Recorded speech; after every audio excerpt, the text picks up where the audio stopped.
Robbin season. Everybody gotta eat. So you might be asking yourself, what's up with the title of this episode? And it's actually twofold.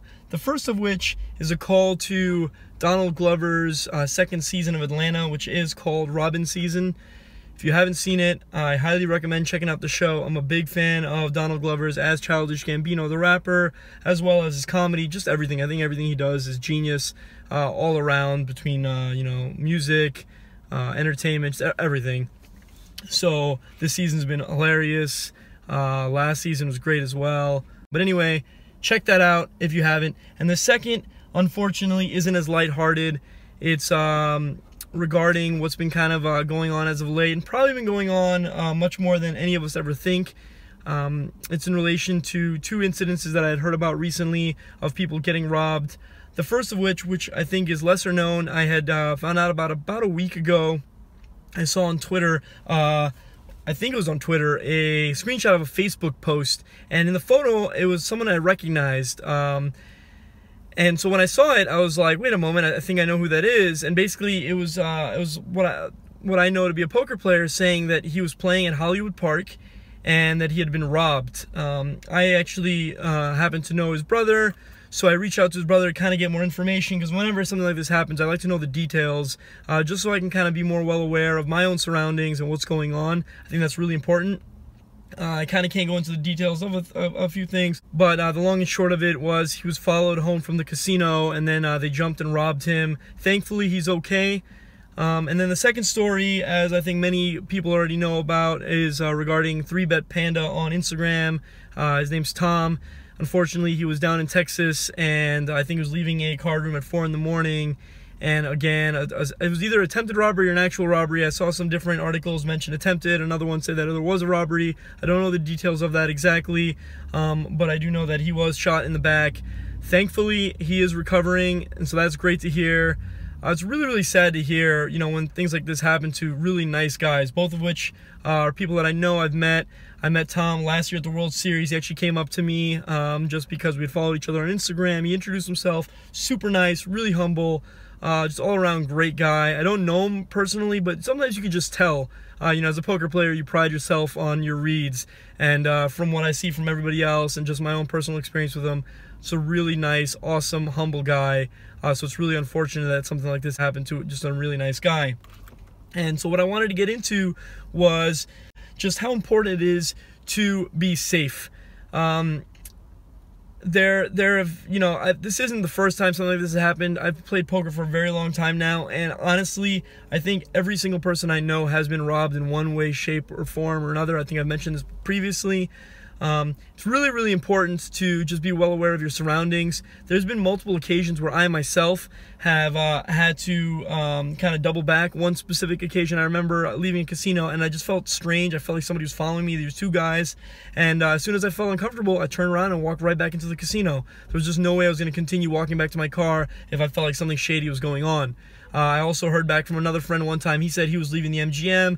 Two guys were following him up the escalator. He ended up stopping at the top of the escalator, pulled out his phone, pretending to make a phone call. Both of those guys then stopped at the top as well, kind of waited on him. He knew just something wasn't right. He headed back into the casino, and sure enough, they went back down as well. So they weren't leaving, shady things. It's important to like I said, be well aware. If something doesn't feel right, generally it's, you got to trust your spidey senses, and then you got to react on those.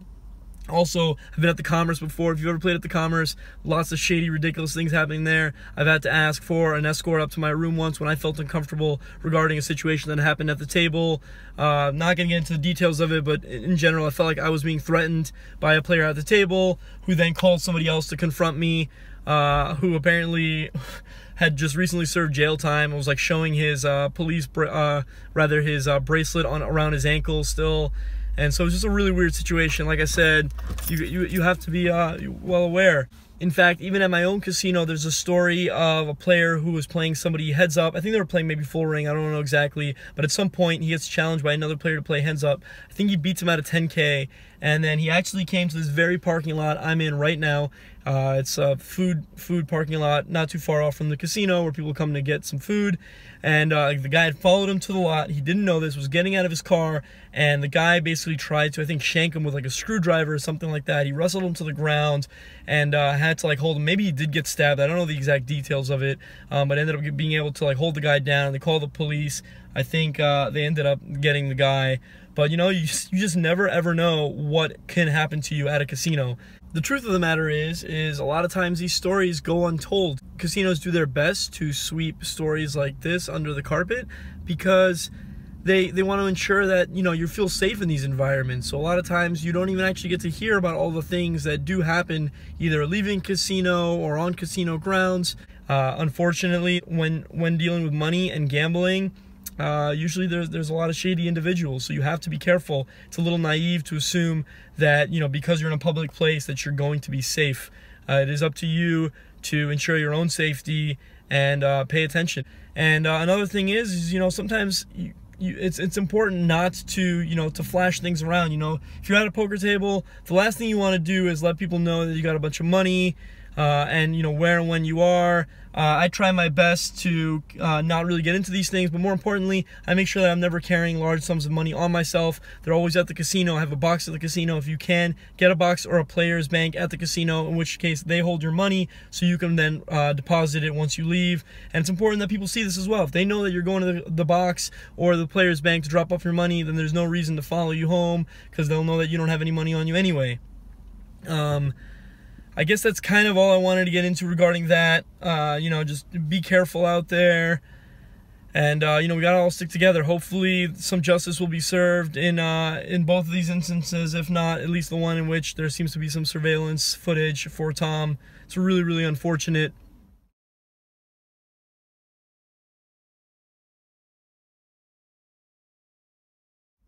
And now to get back into the poker as we usually do for this channel. Today I really only played one hand of note. I'm still not feeling 100%. As I've mentioned, I've been a little sick. Just kind of had a stomach bug. I can't shake this just kind of empty feeling in my stomach. There was actually, I mentioned there was some things going on at the apartment. We think we might have had mold, so we're having that checked out. I don't know if this is like related to that or if it's all just in my head, but my stomach's just been kind of hurting for a few days. I've been sick as well. So, you know, I've just decided that it was in my best interest to cut the session short. So let's get into like the one interesting hand that I did get into. I've been playing pretty tight. I don't think I've played one hand in like the first hour or more at this table. As I see, there's like, once again, just a lot of limping going on. Under the gun limps. Another player who I've mentioned before limps. I get king 9 of hearts. I decided to isolate to 35. I think it's important when you think people are limping wide ranges to be isolating, and you want to be isolating large so that you can get it a heads up, maybe 3 ways, and play a pot in position. Unfortunately, the player to my left calls, the small blind calls, and both limpers call. So we go 5 ways to a flop, which is queen 10-4 rainbow. The small blind checks. The under the gun player bets 45. Next to act calls 45. Now it's on me. I think I have the nut gutter here. I don't expect anybody to have ace king. I also have a backdoor flush draw. I do notice that the player behind me is folding, so if I do call here, I do get to have the button. Obviously, I could be raising because this under the gun's lead is rather small, and I don't expect him to be very strong. But I like to just call and play a pot in position. The small blind calls as well. So we're going 4 ways to a turn, which is the 7 of diamonds. Doesn't complete anything, but it does bring up 2 diamonds down for a flush draw. Small blind checks. The under the gun player bets 45 again. The next act calls 45, and at this point, it just looks like nobody has anything. I do still expect the jack to make me the nuts, so I decide to raise to isolate. I don't think anybody has much of anything in this case. I make it 210, and the small blind pretty much snap calls 210. Leaving himself with about 330, 335, something along those lines. Obviously a pretty gross spot. When he does call here, though, I do believe that he's going to have a lot of draws. I would expect, you know, hands like 2 pairs or sets to be jamming here. The under the gun player who bet folds, and the other guy folds as well. At this point, I'm expecting to jam a lot of rivers when check 2. Almost 100% essentially, unless he jams into me on some straightening cards. as well as like flush draws. I expect him to have a lot of flush draws here because the queen and the 10 are offsuit, so he can have like queen X of diamonds, 10 X of diamonds, jack 10 of diamonds, something like that, jack 9 of diamonds, possibly even some combo draws like 9-8 of diamonds. So the river now is the jack of diamonds, which gives me the nut straight, but it brings in the flush, and he pretty much instantly rips it in for $330. Pretty gross. Like I said, I really feel like he's got a draw here, and the most likely draws he's going to have are the diamond draws, like the queen X of diamonds and the 10 X of diamonds. I don't love it. I'm getting an excellent price. It is $330 into what is, I think the pot's like around 1,200, so I'm getting nearly 4 to 1. The question is he bluffing 20% of the time? I know this player. Haven't played with him in quite some time. He used to be a pretty big spaz. At the same time, I don't expect him to be calling the turn here with a straight draw and trying to bluff it, like maybe jack 9, king jack. 9-8 does make a straight, so he could have 9-8 for value. The question is, can you make this fold? Is the price good enough here with the nuts straight, given that the flush gets there? Obviously, you could have a hand like 2-pair and not know what else to do with it, like if he has queen jack, though I don't expect him to have queen jack. I honestly feel like I'm beat here. I want to fold because I don't think I'm winning. So I'd love to know, are you calling or folding here? At the end of the day, I ended up doing the math, and the price is just way too good. I can't find a fold here, getting nearly 4 to 1. Whenever I'm getting 4 to 1 in a spot where I have a pretty good hand, I'm just not going to fold. The truth of the matter is people play too ridiculous at this casino to be folding, even though it seems rather obvious he does have a flush.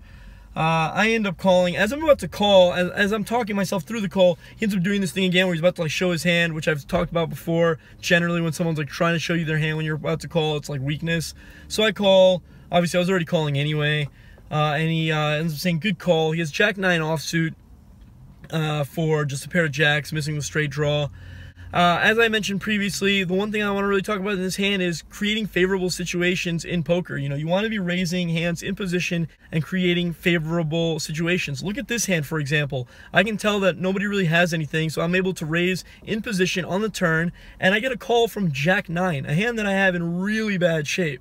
So I just find, generally speaking, people make really bad decisions in big pots. So if you can create big pots in position, then I think you're just going to create a recipe for success. The other two hands I did get involved in, one was pocket queens. I got it in pre-flop against somebody's ace queen for like $150, $160. And he ended up making the nut straight. It came like jack 10 high, turn was a king. And so he scooped that one. Another hand I had 9s and lost a king queen on a queen high board where I called 1 bet. And so, you know, a lot of times you're just not going to be able to win with the good hands. You've got to create situations. Anyway, there are people that are going to call me a monkey. That's fine. This is how I play poker. Thanks for checking out the vlog. I hope you guys have had a great day. Catch you later.